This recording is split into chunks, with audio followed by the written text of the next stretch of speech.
Yesterday, what was the topic with which we stopped?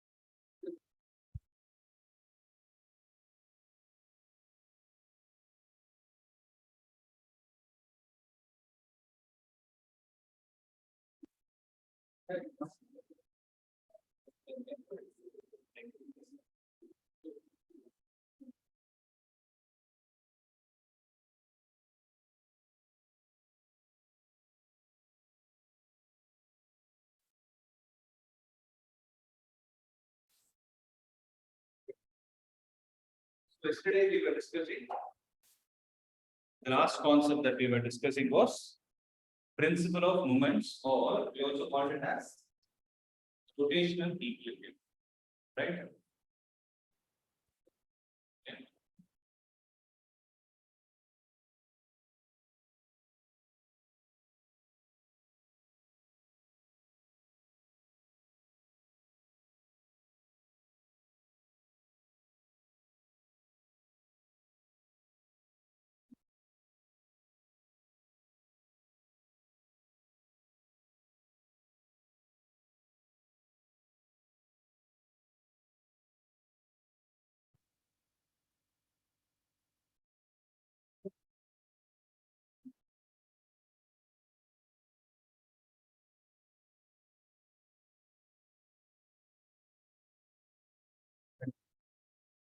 So can we recollect what we discussed?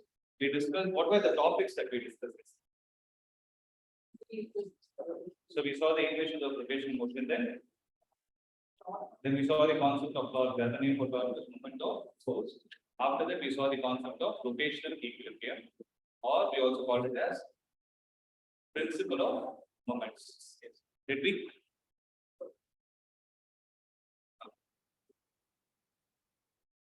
So having these points in mind, let's try to do a small activity. Do a small activity to understand how to visualize the concept of principle of moments. Right? What I'm going to do is simple. What is the topic? So principle behind the brackets balance. Okay. So what does it mean? So what does the balance point mean? And why are we talking about this? Let me move the question a little. Okay. Let's say you're going to some shop where they are selling the sports equipment. Okay. You are asked to choose a badminton racket. There will be certain specifications given on top of it, right? When you open something, there will be different kinds of specifications. For any material, they are going to give the specs, right? Well, that is going to be the scenario. What are all the parameters you're going to take into consideration? As a physics student, what knowledge are you going to apply to choose the right racket? So first thing, what is the racket? Let's try to discuss all the points, not only with respect to this check. So what is the main job of a racket? So when a shuttle is coming, you have to send it back to the other room. Right? For that, what are you taking? What help are you taking? So which part of the racket is helping you to do the work? So the string. Right? When you talk about the string, the question is the string supposed to be tightly wound or is it supposed to be loose? It's supposed to be tightly wound or loose.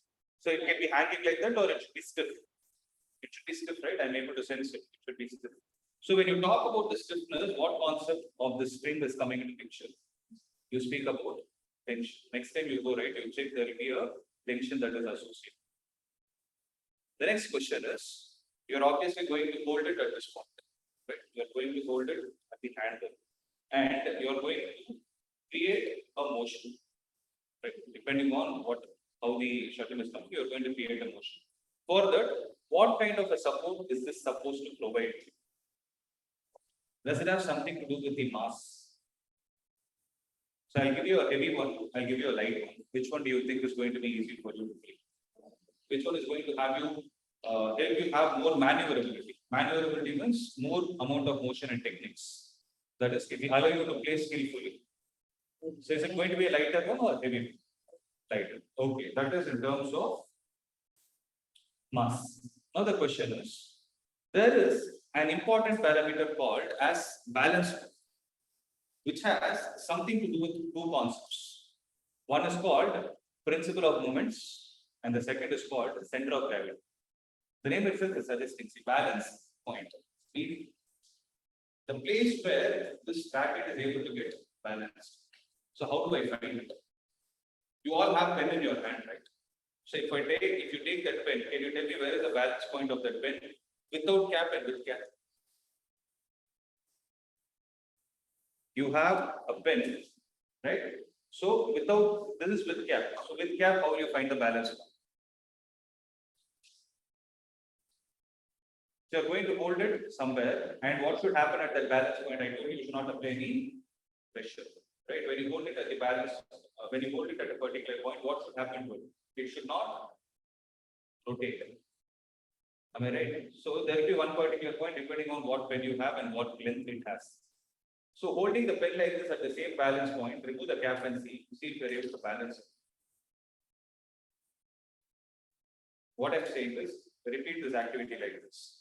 So first find the balance point with the cap. Okay, I found it. Then by holding it only, gently remove the cap and see if the pen is still getting balanced, or is there some change you are able to find? You're holding it wrong. You're holding it like this. It's not experiencing gravity, right? You should hold it in this way. So are you able to see? So is the point where this pen is getting balanced the same with cap and without cap? Why is it happening? Because of redistribution of mass. So when you had more amount of mass here, the balance point came to this side. When you removed it, you removed some amount of mass. So what happened is you're able to see the bend this side. I didn't do anything, it is automatically bent. Okay, it happened. Right? Why is this happening? Because when you found it in the first case, you tried to balance the clockwise moments and the anti-clockwise moments. Right? So you found the center of gravity. So what is center of gravity? It is the point where the whole weight of the system is said to be concentrated. Are you able to understand what I'm trying to say? So if you hold any object exactly at the center of gravity, it will experience zero net torque. Means it is going to be a rotational equilibrium. Means the clockwise and the anti-clockwise moments will be balanced. Whereas when you change the mass of the object, why is it rotating this side? What is it indicating me? That more amount of weight is there on this side, so I need to move my hand to the right so that I'm able to balance it. Are you able to say? So what is happening? The center of gravity is actually getting shifted, accepted, right? With the same logic, if I need to choose a badminton racket, what will you do? You first go to a shop, you pick it up, and you're supposed to hold it at a particular point so that it is getting balanced. Who wants to try that? Want to try? Hey,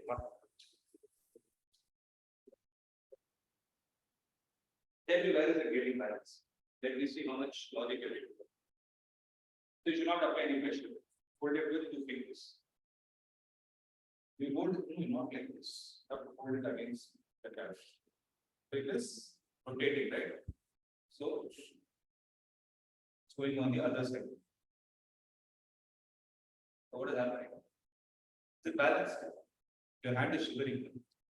It's not a bomb. In peak cash flow. Try it. You're applying pressure. Are you applying pressure? And let you know that is it. You're trying to balance it, you're not. So that itself is giving you a hint. What hint is telling us? Wait. When you hold it one side, if you see the clockwise rotation, when you hold it on the other side, if you see anti-clockwise rotation, means the balance point is somewhere between those two points. Suppose you are holding it here, it is rotating in, with respect to you, it is rotating in the clockwise direction. When you hold it here, revolving in the anti-clockwise direction. So the balance point is somewhere between. Okay. So with that knowledge, you can find. Are you able to see? So this is going to be the balance point is somewhere near the steam.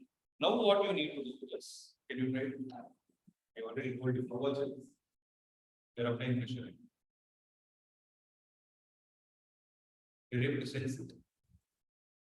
Slightly to the right. To the right. You're able to sense that it is getting balanced. Right? Without pressure, without your hands shivering. Yeah?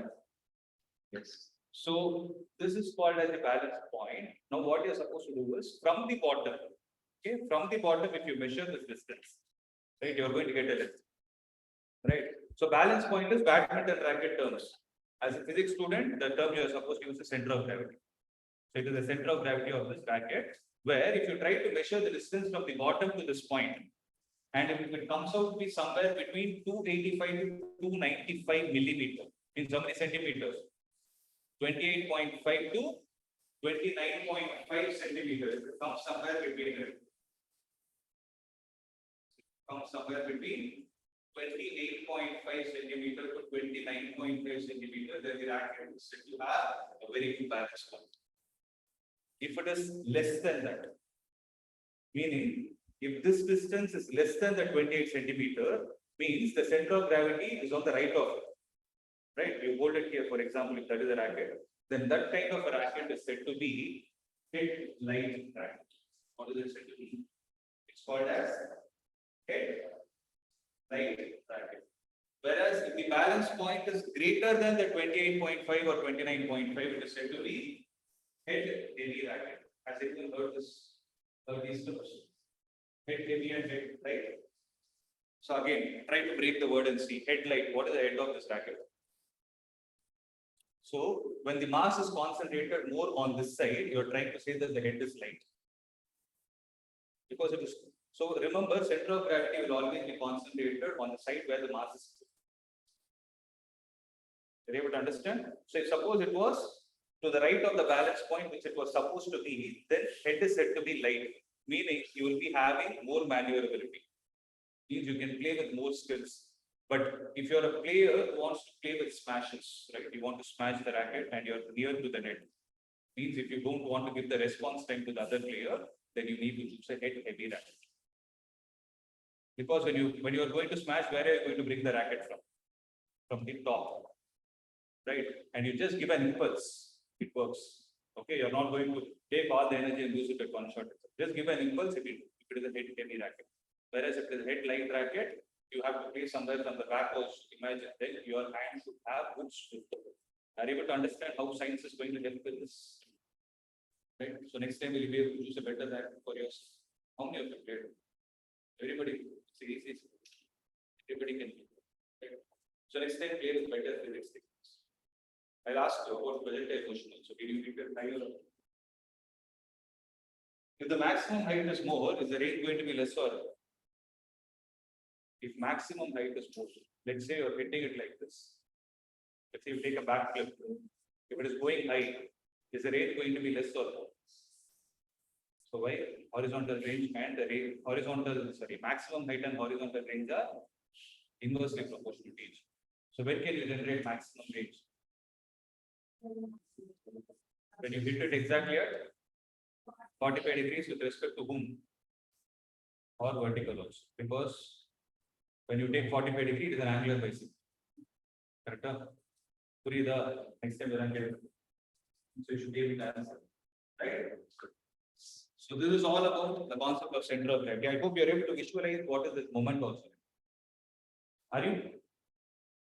So with this concept being done, we are ready to learn the next one, which is called as angular.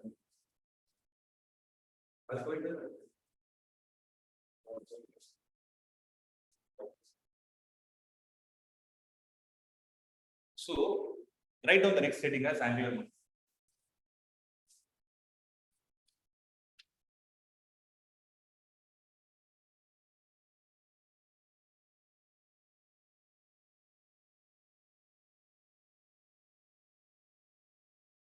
Right. So how do you define it? It's called the moment of linear momentum. Not confusion. Moment of linear momentum. Right. What does that mean? What do you mean by moment of linear momentum? Yesterday I told you what the meaning of moment. Moment has something to do with rotation motion. So when you talk about linear momentum, what comes to your mind? So if any object has mass and the object is given a linear velocity, if you take the product of mass and the linear velocity, it is going to give you linear momentum. Right? So what does this moment of linear momentum mean? It means something like this.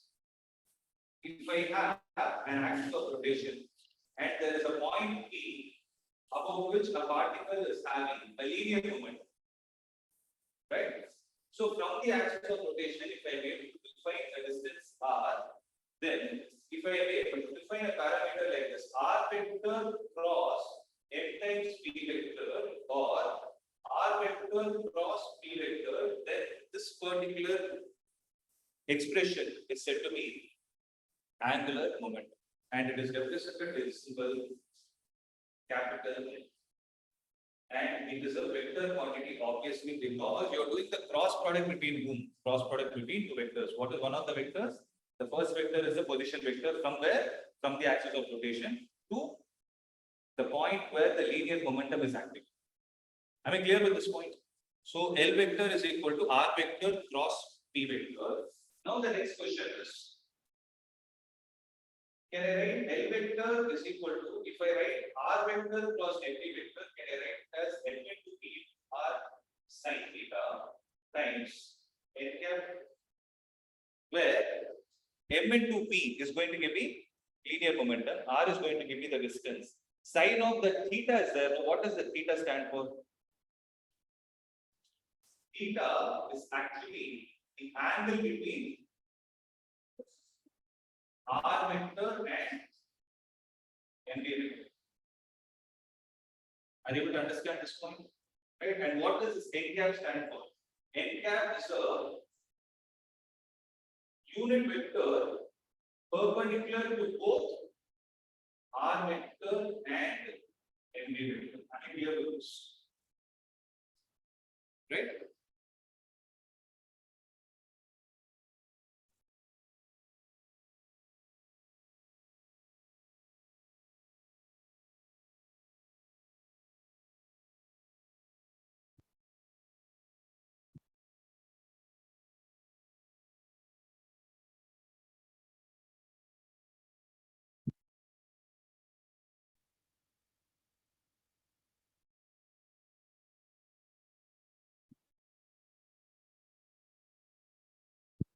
Right.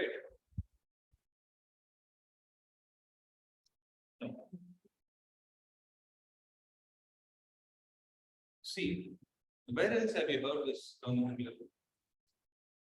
Would have already heard in your case. Where?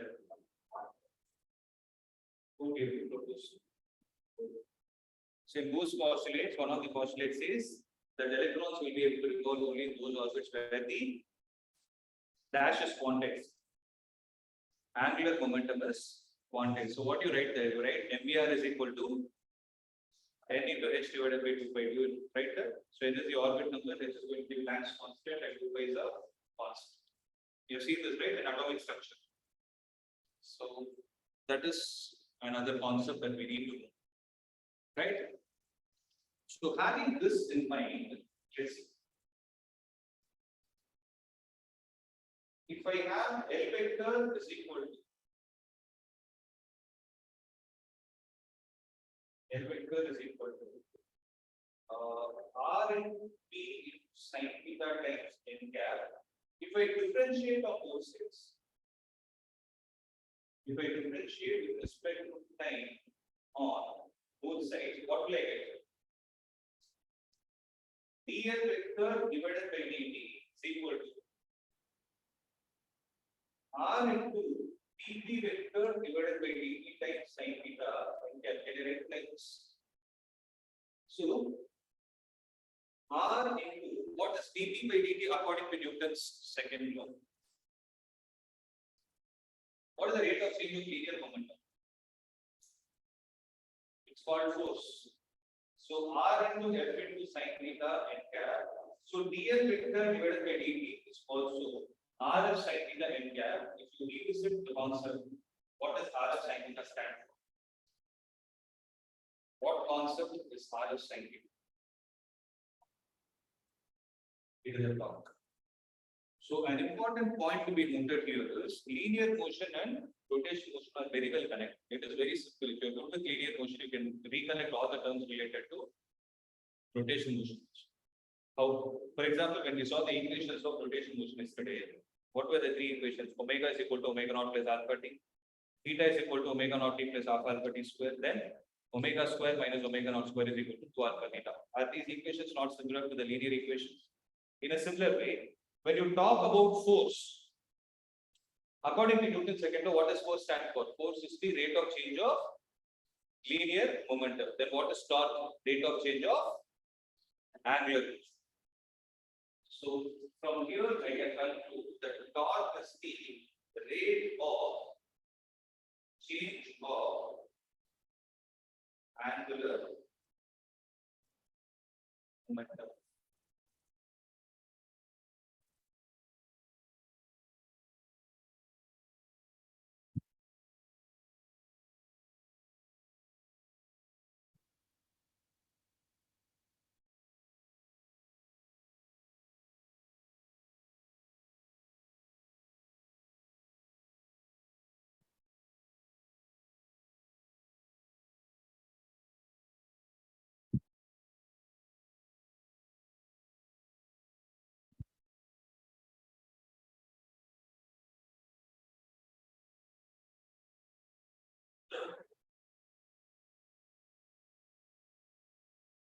Clear with that?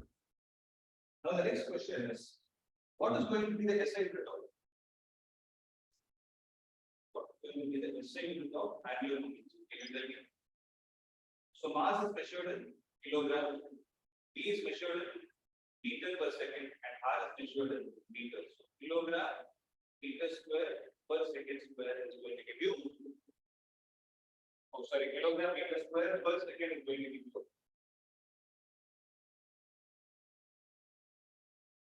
The unit for angular momentum. Right here with this. Right. So make a note of this.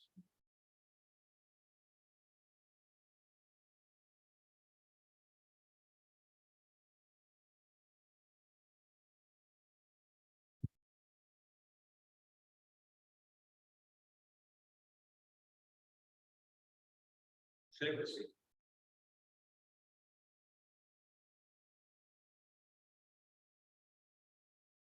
The relationship between torque and angular momentum I will show you. So what is the relationship between torque and angular momentum? Torque is the rate of change of angular.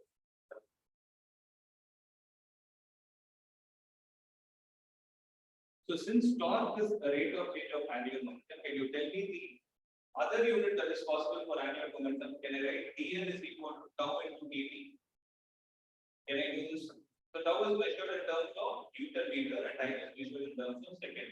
So Newton meter second is also a unit of angular momentum. Is that point clear?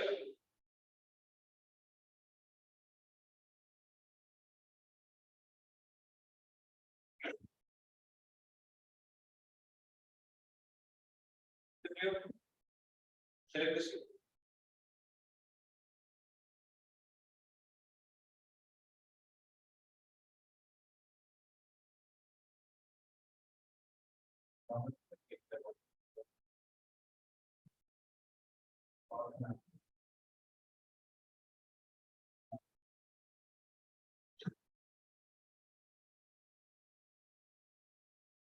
So the next concept that I explain is work done by torque.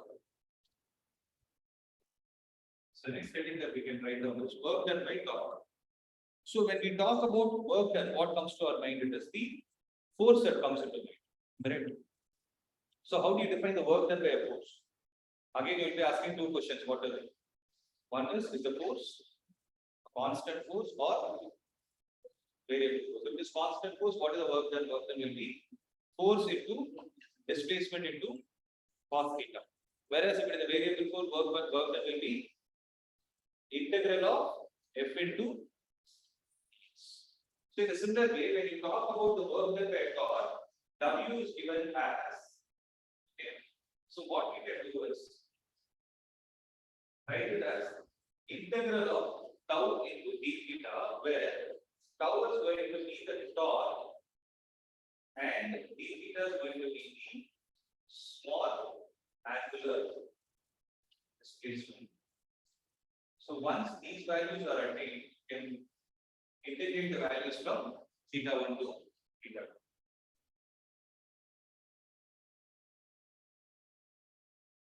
Okay.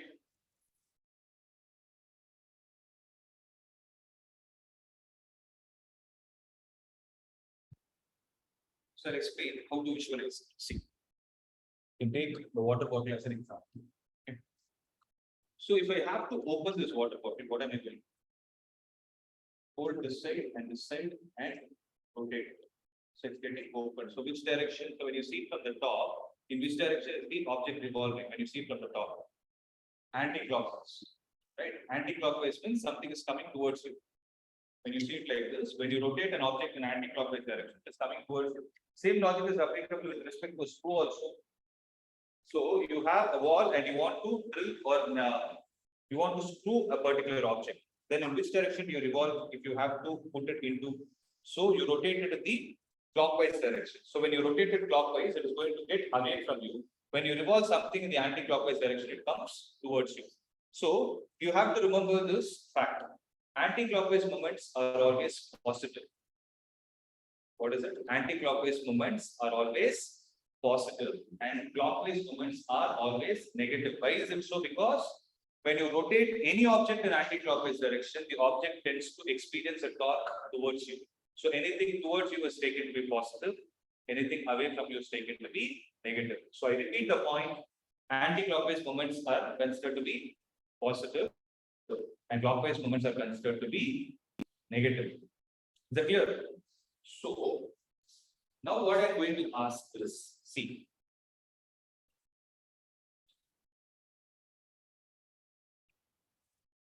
if I have this cap, I'm applying a force this side and this side, and I'm opening it. Whereas if I want to open it only with one force, is it possible? Is it possible? Right.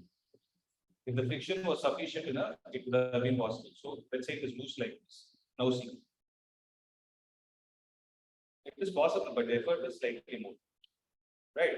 So visualize the situation. Listen to this very carefully. I've kept it loose.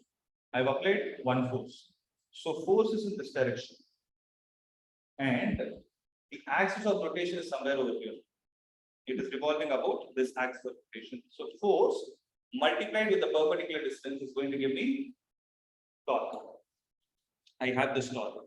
So when I apply this torque, when I apply this force and the rotational effect is being caused, when a small rotation happens like this, when a small rotation happens like this, I want you to visualize this. If this is the origin, from here, if I draw a radial vector, then this radial vector, after I push it slightly, is it going to be present in the same position? Visualize and tell me, if I draw a line, if I take a marker and draw a white color line here, after I apply the force, will that white color line still be in this position or it would have got twisted by a slight parameter? So it would have got twisted, right? It would have got displaced slightly to the right. Am I right? So let me see if I have a white color marker. But are you able to visualize? Right? No need of explanation. Okay. So that line has got revolved through a small angle, let's say d theta. Then work done by the torque that I applied can be calculated using this expression. Torque multiplied with the small displacement through that white line has got displaced. Initially it was here. After I applied the torque, this white line, imagine like a clock. the clock hand. Okay, when it is revolving like this, so there is a small angle made in this way due to the torque. So torque applied multiplied with the small angle when integrated from initial to the final position is going to give me the value of the work done by the torque attack. Am I clear? So that is based on the work done. Now the next question is power. So whatever parameters are applicable in the previous chapter are applicable. So when I talk about the power here, so when we spoke about power in the previous phase, what did we say? We wrote it as dW by dt. By writing it as dW by dt, what is the final expression that we got? We got force into velocity. Did we? In a similar way, tell me what would be the expression here. Power will be equal to force should be replaced with torque and V should be replaced with.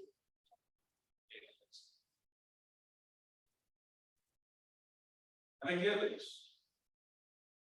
So power will be equal to the torque multiplied with the angular velocity. Clear? So based on these mathematical expressions, now we are going to solve few problems. Shall we get started?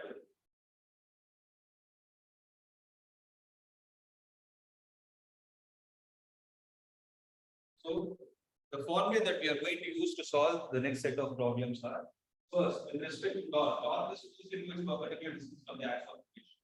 This is the first formula. Whereas if you want to solve the same problem based on torque using vectors, then you write it as R vector cross F vector. That is second. Power of torque, if you want, you write it as torque into angular velocity. So here torque is missing.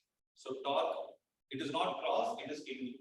So torque into angular velocity. Similarly, work done by the torque will be torque into angular displacement.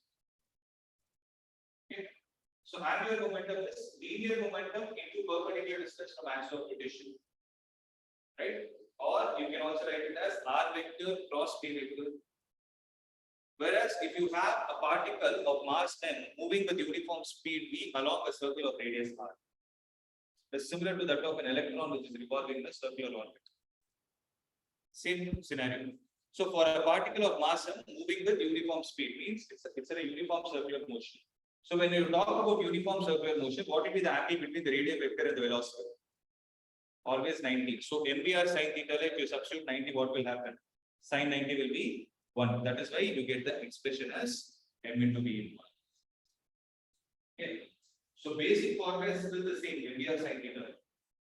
So the only thing you see, the way you're supposed to remember is, one is remember the scalar quantity, and second is vector form. So when you want to remember the scalar form of torque, what will you remember it as? RF sin theta. Don't remember it as force into perpendicular distance, but you can do it. Okay. So RF sin theta or R vector cross F vector. Similarly, when you talk about angular momentum, remember it as RP sin theta or R vector cross P vector vector form, right? And the last expression is torque is defined as the rate of change of angular. So depending on the problem that we are given with, okay, depending on the question that we are provided with, we will try to solve the problem using any one of these. So let's get started. So the first one is a very, very easy one. Find the torque of, so find the torque due to a force which is given by this expression 7i cap minus 3j cap minus 5k cap. So the force is given by this expression about the origin which acts on a particle whose position vector is I cap plus j cap minus k cap. So what is given to us? When I look at the solution, F vector is equal to 7i cap minus 3j cap minus 5k cap, and R vector is equal to I cap plus j cap minus k. Am I right? So what we have to the torque here? Torque as a vector will be R vector cross F vector. So what is R vector here?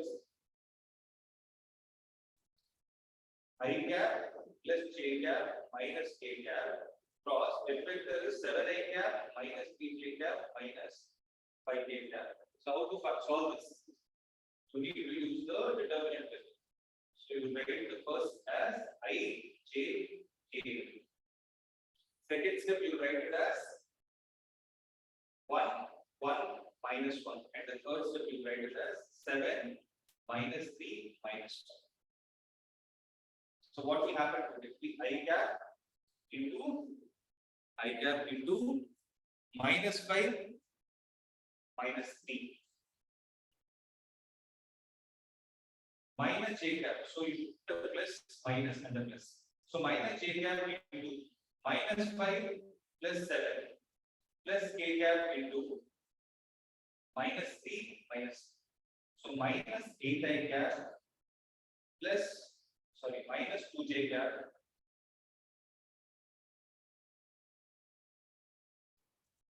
minus 10k cap.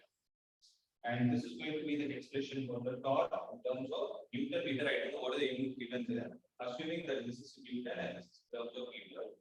Suppose there is a problem where they have not given it. So what you can do is instead of Newton meter, you can write it as unit and UNIT.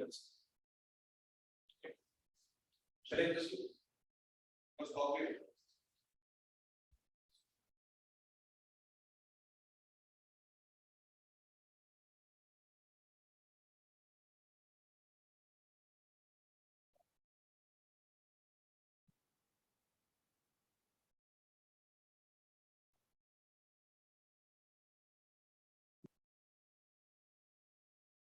Will it proceed?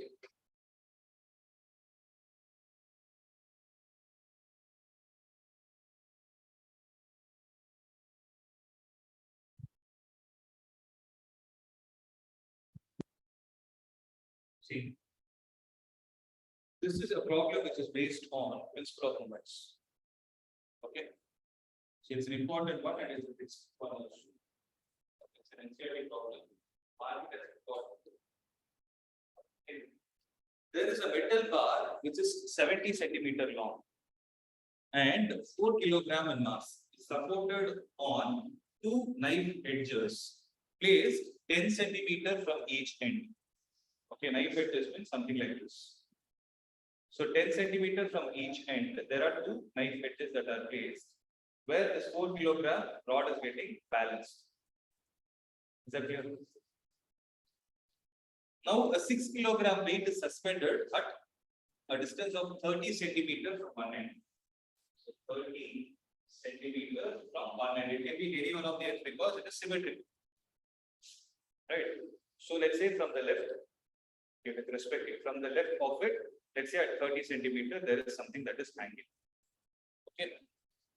Which is of mass 6 kilogram. Find the reactions at the knife edges. So let us try visualize it using a diagram. So I have one knife edge here, another knife edge here. So it is like this. When this distance is going to be 10 centimeter, this distance is also going to be 10 centimeter. And if I take this to be the origin, and from the origin at a distance of 30 centimeters, if I suspend a 6 kilogram block. Okay.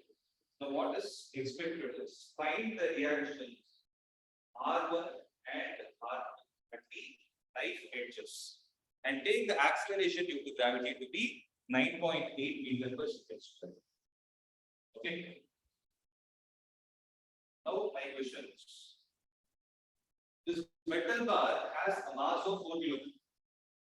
Where is the mass going to be concentrated?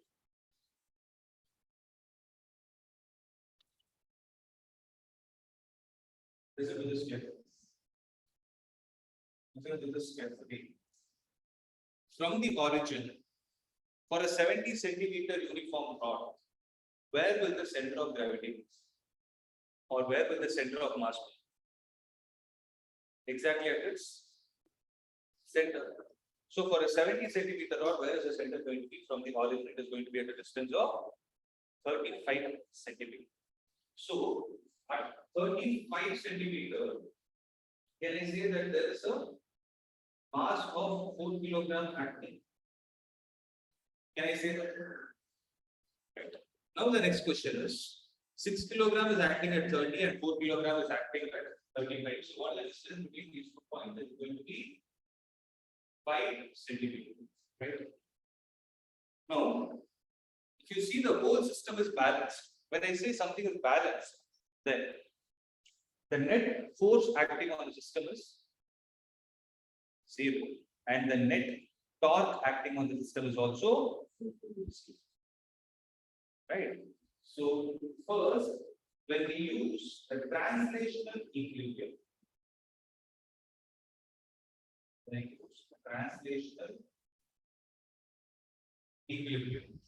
what can I say? Sum of upward forces is equal to sum of downward forces. So what are the upward forces that are acting on the system? R1 and R2. Right? R1 plus R2 is equal to, what are the sum of the downward forces that are acting? 6 multiplied with 9.8, 4 multiplied with 9.8. So 6 plus 4 is 10 multiplied with 9.8, which is 980. Correct? Sorry, 98.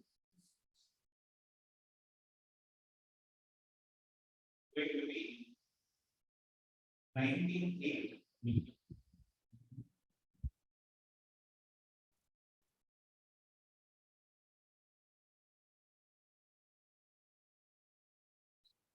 Okay, 98 Newton. Right? So this is with respect to the translational equilibrium. What about the rotational equilibrium?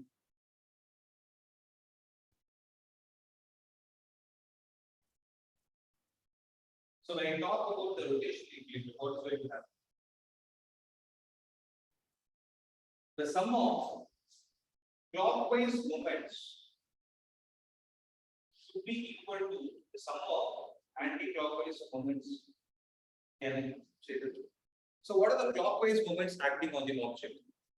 Now the question is, whenever you are trying to define a moment, right, you need to define about which axis are you trying to define.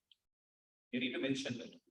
So here, whenever you want to choose an axis, it is not necessary that you need to choose the axis only through the center of gravity. You are free to choose. So the best way to avoid certain terms is by taking axis through any one of the points where the force is acting. So in this case, if you want to take, for instance, you want to take the center of gravity as the axis, means about this axis, you are trying to say that the system is balanced.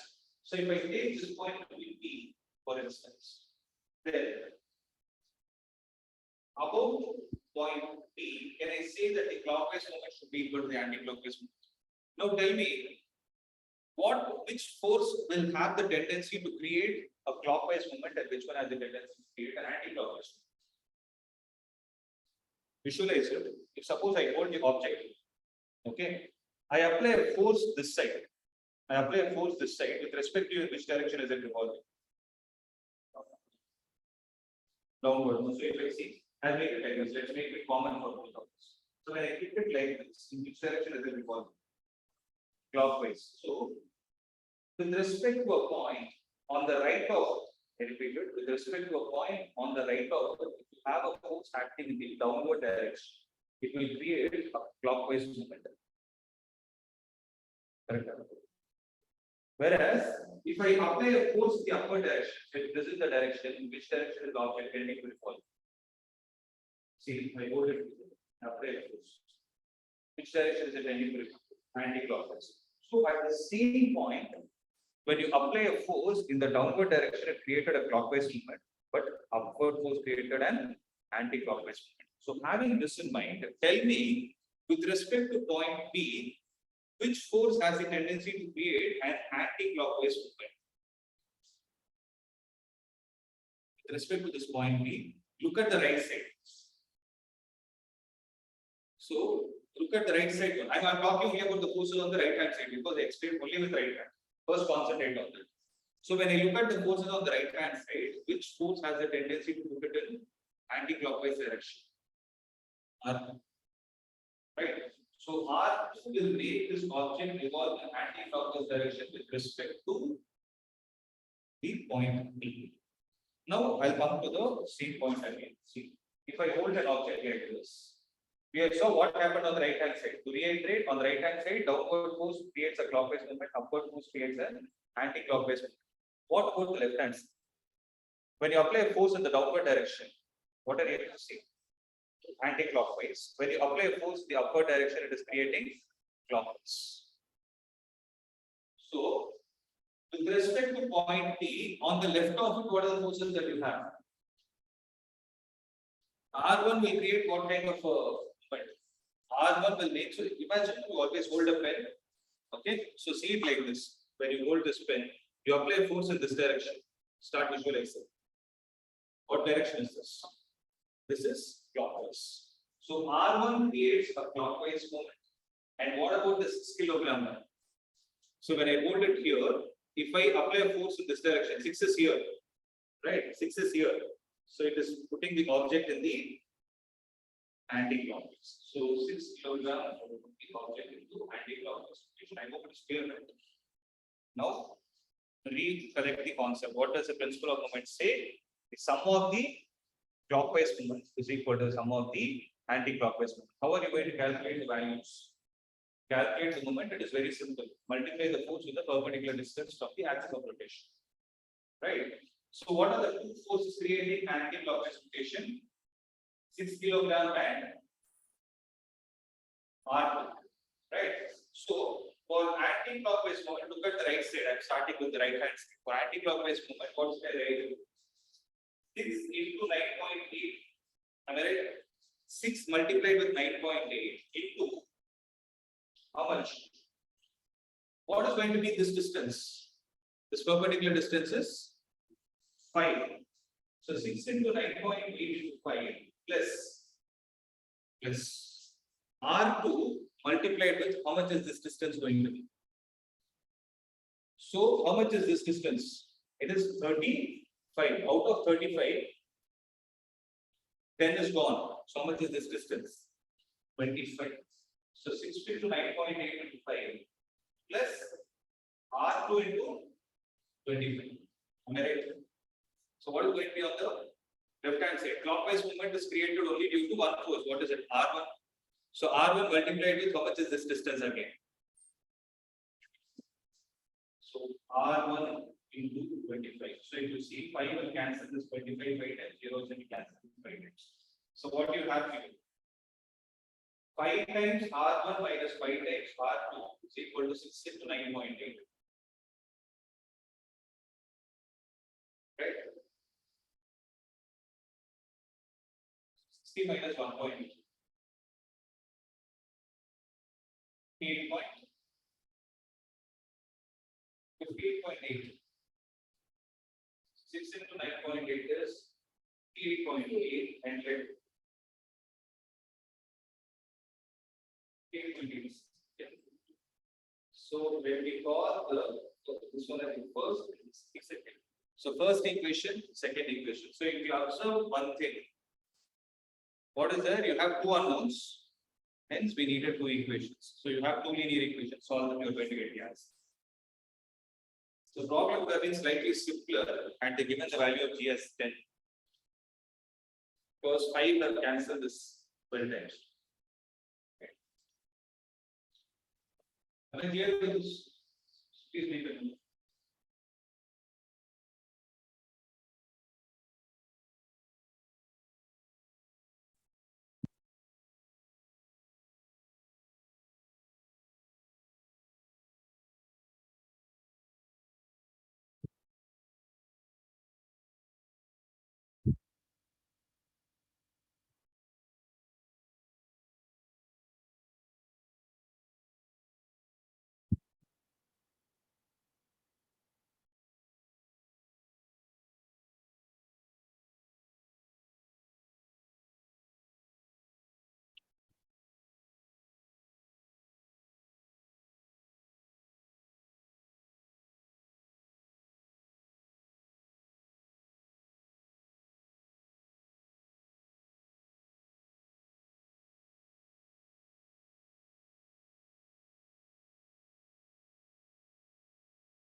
You will get R1 plus R2 is equal to 98. Am I right? R1 plus R2 we get it as 98. 5 times R1 minus R2 is 58.8. So on solving, what are we getting? R1 will be 50. R1.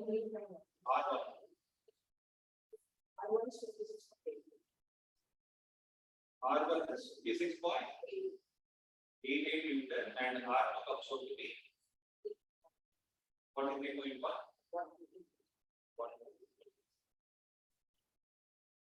Right. So I do this part, you can do it.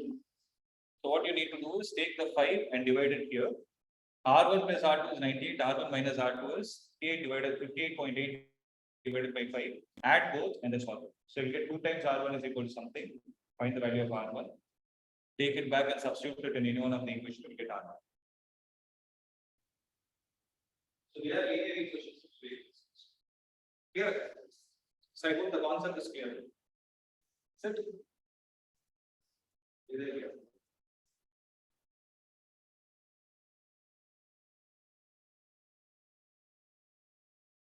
Question.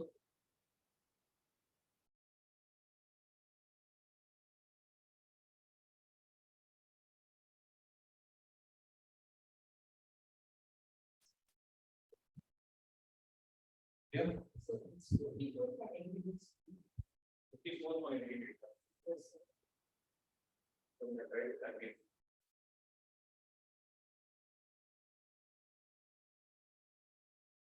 What are you getting?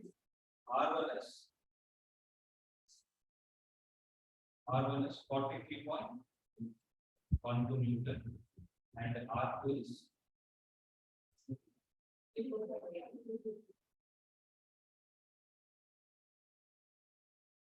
I think there is a mistake. 5 times R1 minus R2 is 58.8. How can R1 be less than R2?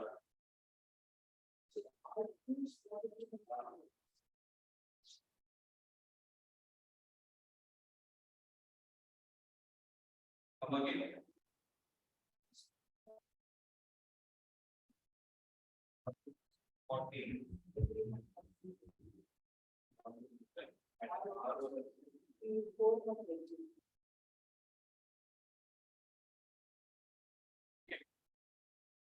So having this in mind, let's try to solve the next problem.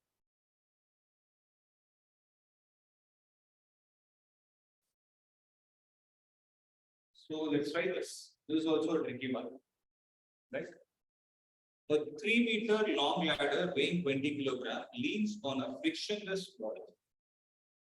Its feet rest on the floor 1 meter from the wall as shown in figure 7.33. Find the reaction forces of the wall and the floor. So diagram is not there. Let's try to visualize it. So let's say there is a wall on which the ladder is leaning. Right. So it is at a distance of 1 meter from the wall, and let's say the reaction forces given by the floor is N1 and the reaction force given by the wall is N2. Okay. We need to find the reaction forces offered by the wall and the floor. And the old wall is also frictionless. And since there no details are given related to the floor, I'm assuming the floor is also frictionless. Okay. Now we need to define the center of gravity. Where is the center of gravity going to be? So this is a 3-meter ladder and it is weighing 20 kilograms. So where is the center of gravity going to be? Exactly at a distance of 1.5 meter. So at a distance of 1.5 meter, we can say that there is a mass of 20 kilograms that is being concentrated. So this distance is going to be 1.5 meter. Am I clear with this? Right. Now tell me, how are the forces here? How are they balanced? See, one thing I'm able to understand that this problem cannot be solved without friction because I told there is a diagram. I think we are missing it because I'll tell you how I found it also. If I see when they use the word lean, means they're trying to say it is at rest. So when something is at rest, it's not accelerating. So what should happen? It should have a translating and rotational equilibrium, right? When that is going to exist, okay, when that is going to exist, I have an upward force and a downward force for translation equilibrium. But who's going to balance this horizontal force? No one. So what should happen there is there should be a friction acting in the right direction for this N2 to get balanced. I have to understand this. So how many unknowns do we have? How many unknowns do we have? Look at the diagram, you know. N1, N2, and F. Three unknowns. So you need three equations to solve. So for the three equations, first let's take the translational equilibrium and then to negate the translational equilibrium, sum of all the forces along x direction is equal, which means N2 is balanced by friction. Okay. Similarly, sum of all the forces along y direction is equal, N1 is balanced by the weight of the object, that is 20 multiplied with, let me take the value of G as 10. It's going to be 200. Am I clear with this? So N1 is equal to 200 Newton, N2 is equal to F. Now, if I take this point P, right, about point P, if I apply the concept of rotational equilibrium, then I'll tell you. If I take about point P, if I start applying the rotation equilibrium, I need to take two forces here and one force here to solve the problem. But I told you in the previous case that when you're trying to establish the concept of rotation equilibrium, you are free to choose any point. So what I would rather do is, I would choose the bottom because I can cut down two forces. Why am I able to cut down? Because force is acting at the point itself. So any force that is acting at the point, at the axis of rotation itself, can't create any torque. Because what is the equation of torque tell us? Torque is force multiplied with perpendicular distance. So if the force is acting at the axis, on the axis of rotation itself, what is the perpendicular distance? 0. So there is no torque. That is why if I take the rotation equilibrium, not about P, rather about P dash. Right? If I take it about P dash, then what will I get? See, if I draw this 20 here, then how much is this distance going to be? So this is acting at a distance of 1.5 meter. This whole thing is 3. Right? When this is exactly the half of the total length, how much will this be? So what I'm trying to say is, the bigger triangle and the smaller triangle are similar triangles. According to what criteria? AA criteria. Because for the bigger triangle, this angle is common, and for the bigger and the smaller triangle, this angle is common, and 90 degrees is common. So according to AA criteria, I can say they both are similar. When they are going to be similar, out of 3, if 1.5 is existing here, out of 1, how much will exist here? Exactly the half. So this will be 0.5.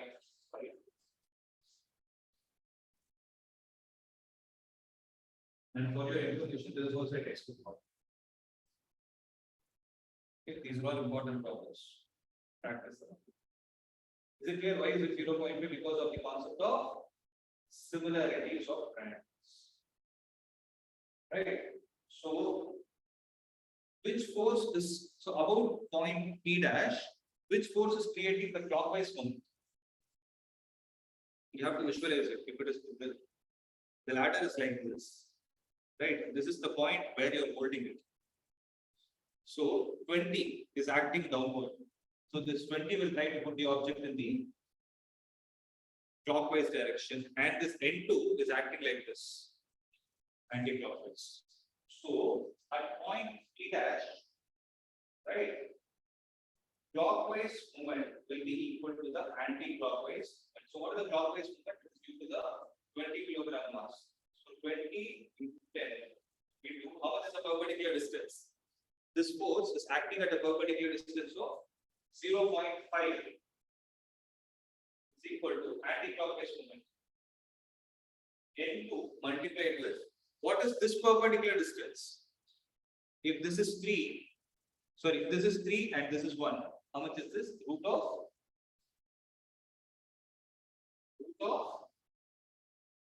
9 minus 1.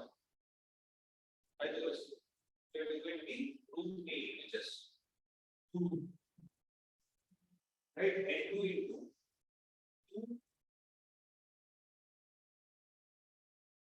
Are you able to understand this? So I think we got the answer for N2 from here, and N1 is already available in our hand. So 0.5 into 10 is 5. 5 into 20 is 100. So 100 is equal to 2 root 2 times N2. So N2 will be equal to 50 divided by root. That will be 50 root 2 by 2. Since we can cancel, you have 25 root 2 Newton. So N2 is going to be 25 root 2 Newton and N1 is going to be 200 Newton. Get done. So they ask us only the reaction process.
Better copy.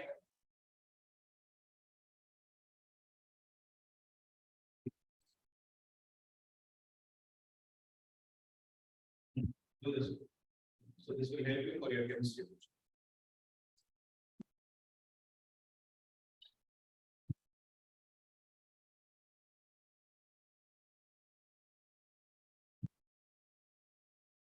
An electron of mass m, that is 9 into 10 power minus 31 kilogram, revolves in a circle of radius 0.53 angstrom. So what is the 0.53 angstrom? That's a name.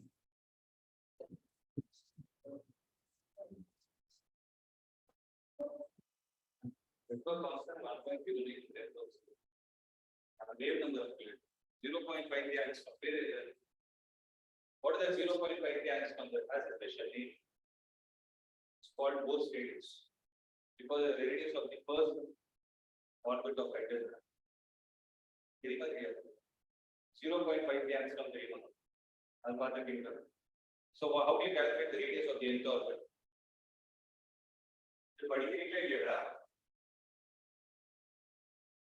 Rn is equal to 0.53.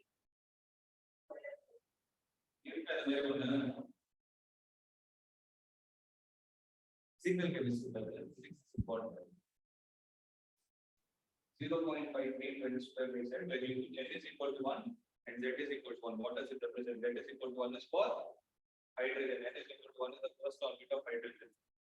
When you put both the values, you get 0.53 angstrom. That's why it's called as Bohr's radius. Special name. It's called Bohr's radius. BOHR apostrophe S. For Bohr's radius. And the electron is revolving around the nucleus of C. They have given a nucleus of hydrogen with a velocity of 2.2 into 10 power 6 meter per second. Show that the angular momentum is equal to h divided by 2 pi. You show that the angular momentum is equal to h divided by 2 pi, where h is called as the Planck's constant, whose value is 6.6 into 10 power minus 34 joules. You know this value, right? Physics question paper, they give it to you. Read about all these things as well. So what are they expecting you to do?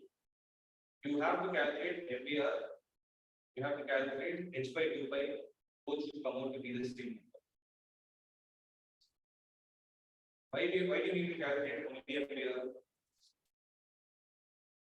What is MBR?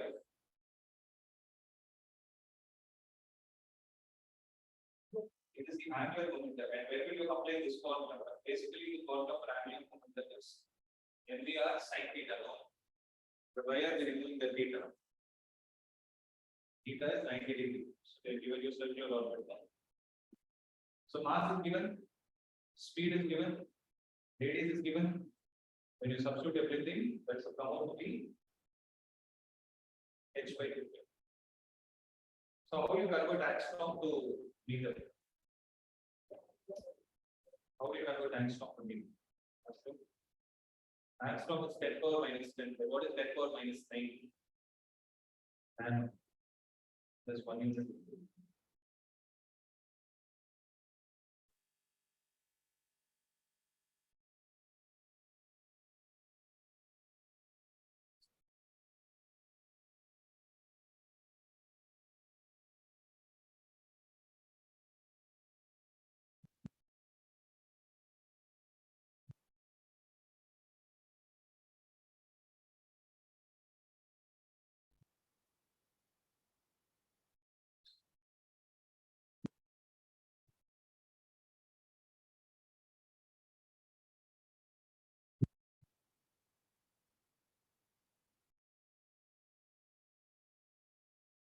Here it is.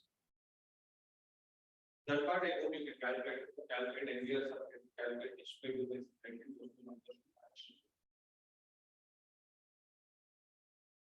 Calculate MBR, calculate h divided by 2 pi equals to. That part I am giving. Can I proceed?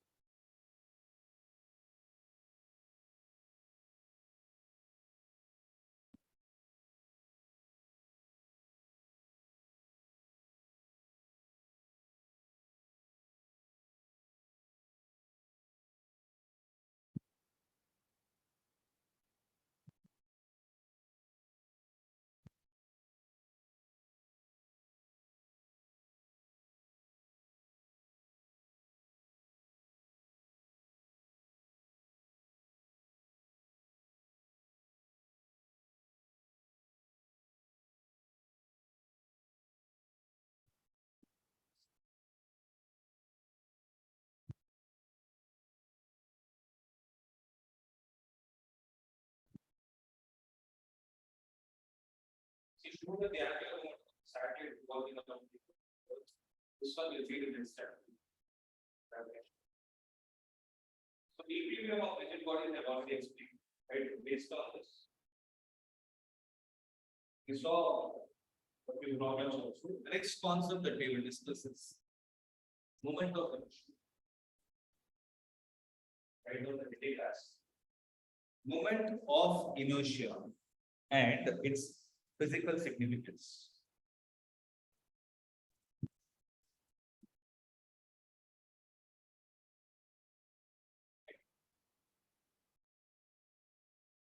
So this word inertia, you already know this. What is inertia? Inertia is the resistance offered by an object to the applied force. Right. So inertia is the resistance offered by an object to the applied force. So what do I mean by resistance? It's always going to stop. No. So if an object is at rest and you apply a force, the object will try to oppose the force that you're applying. Means it will continue to stay at rest. If the object is in motion and you try to apply a force, it will try to oppose it. Is my statement correct? Listen to it carefully. If an object is in motion and you apply a force, it will try to oppose.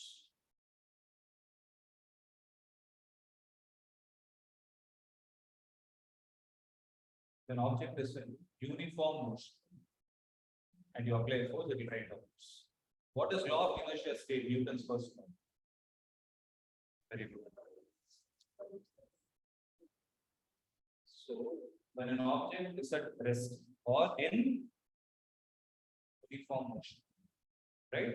It continues to be in the same state unless and until there is an external pull applied. So, whenever you talk about inertia, that is why the name is law of inertia. So, whenever you are going to talk only about inertia, the object should either be at rest or in uniform motion. Why we are saying uniform motion is because always whenever I say the force on an object is zero, everybody starts thinking that the object is at rest by default. Not necessarily. When force on an object is zero, acceleration of the object is zero. Acceleration is equal to zero doesn't mean that the object is at rest. Acceleration is equal to zero is possible when the object is having uniform motion also, because uniform motion has uniform velocity. Acceleration need not be zero. Are you able to understand what I'm trying to say? So this is a point to be kept in your mind. So that is inertia. So inertia has something to do with the applied force on an object. Then what is moment of inertia? It has something to do with the applied torque. So when you try to apply a torque on an object, the object will offer a resistance to the torque. Let us visualize. Going to give you a simple task. Take your pen. Okay. Find the center of gravity. You found the center of gravity. Rotate it like this. However you want. If you are not confident and you feel that you are going to drop, better close it. So find the center of gravity and rotate it like this. Are you comfortable? Life is so happy. I will make it slightly tough. Take some other point other than center of gravity and try to rotate. What is happening? So, like, happy? Are you comfortable? Why?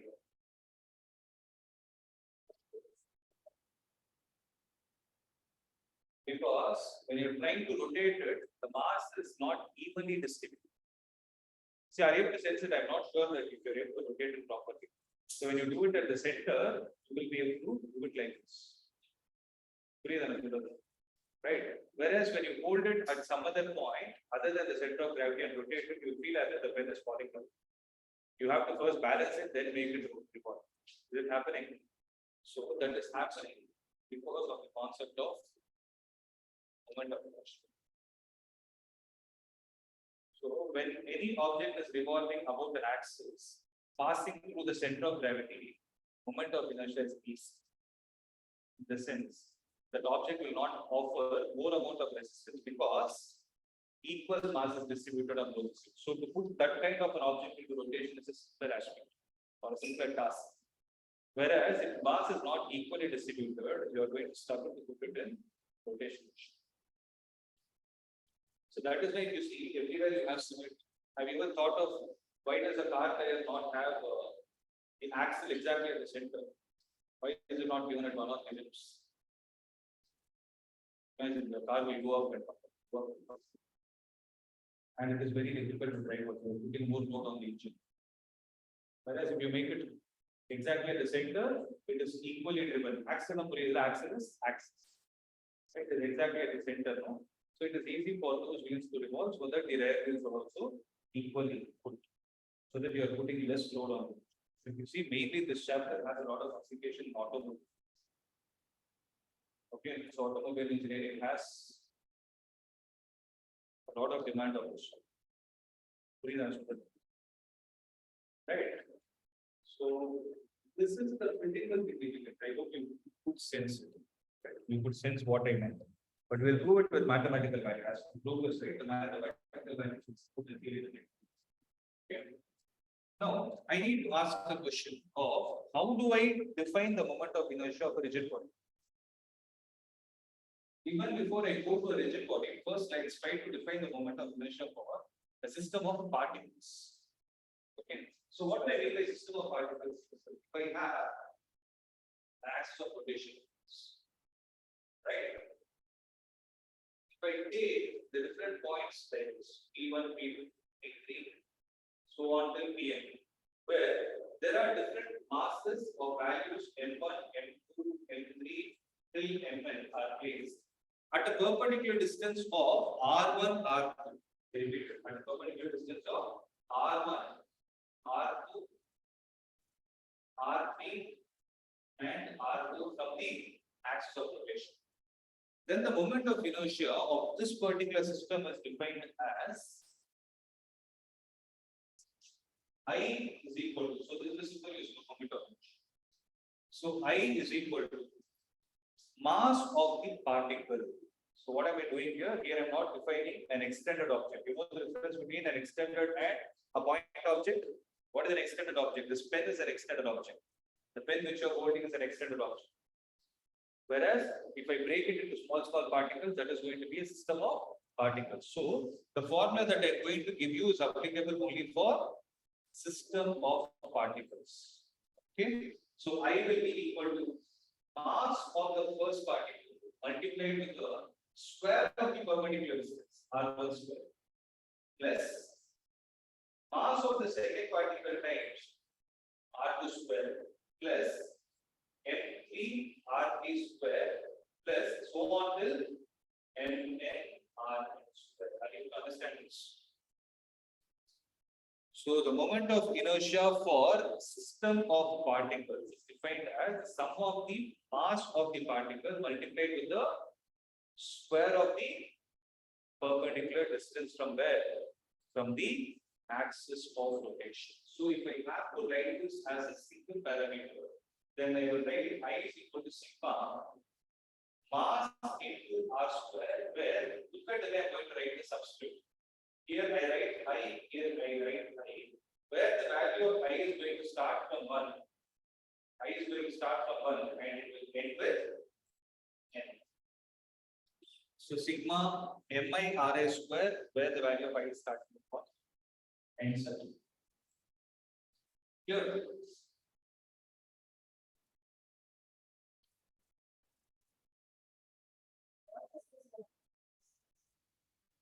This is axis. These are all multiple particles which are distributed randomly from the axis.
With the moment of inertia for system of n particles. Am I clear with this? So if I have an extended object, if I have an extended object, right? For example, something like this, right? Where I know the total mass of this object as capital N, right? So for which, what I will do is, if I consider a small mass which is symmetric with respect to the shape of the object, means I am taking a very small thickness. I cut the shape in such a way that the shape is going to exactly be symmetrical with respect to this. I cut a small portion, and if I take it out, that is going to have a small mass of BM. Okay. How much is it going to be? It's going to have a mass of BM. And let's say the perpendicular distance of the BM is R. Right? Then the moment of inertia of this object is given as integral of BM. Okay. How to handle this that I'll explain later. For that, I need to explain certain densities. I think I've already explained linear density, surface density, and volume density. And I discuss center of mass, I explained it. Right? So this we will do it once you get a grip of the system of particles. Am I clear with this? Right?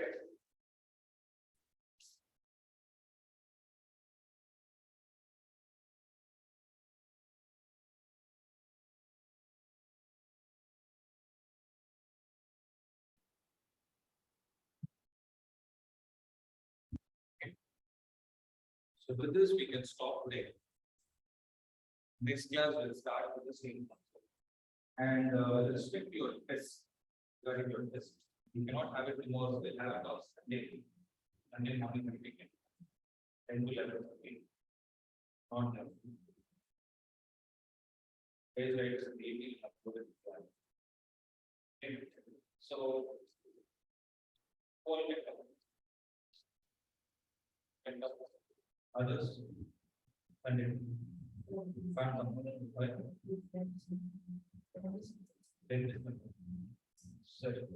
evening ones we can talk about. Evening. So we do one thing. I upload the video. So this doesn't alone. Take it as a purpose. But right is I can know the Google answers. I can easily find out the answers from Google and your Google. High level English explanation. So I want the answers. And whatever you write, because you say you the next. Yeah. So this is the you have it. And for the next 3 months, I've already put the schedule of tests and what chapters will be completed in which month. I have everything ready, which will be released. Okay. So once it is everything will complete, be prepared according to the so that we can complete the syllabus by January. Also, it is going to be a suddenly a school will come and tell you that it's the first week itself we are conducting. They'll be in a hurry to start with like what. Okay. Okay.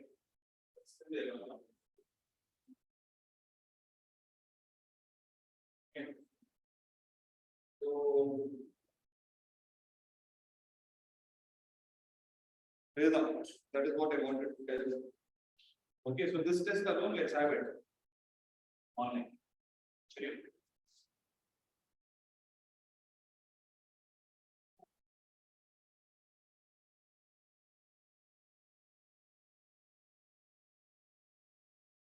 Those who are online, am I clear? Yes, sir. Good. Okay, then we'll wind up. So, Thank you, sir. Thank you, sir. home test.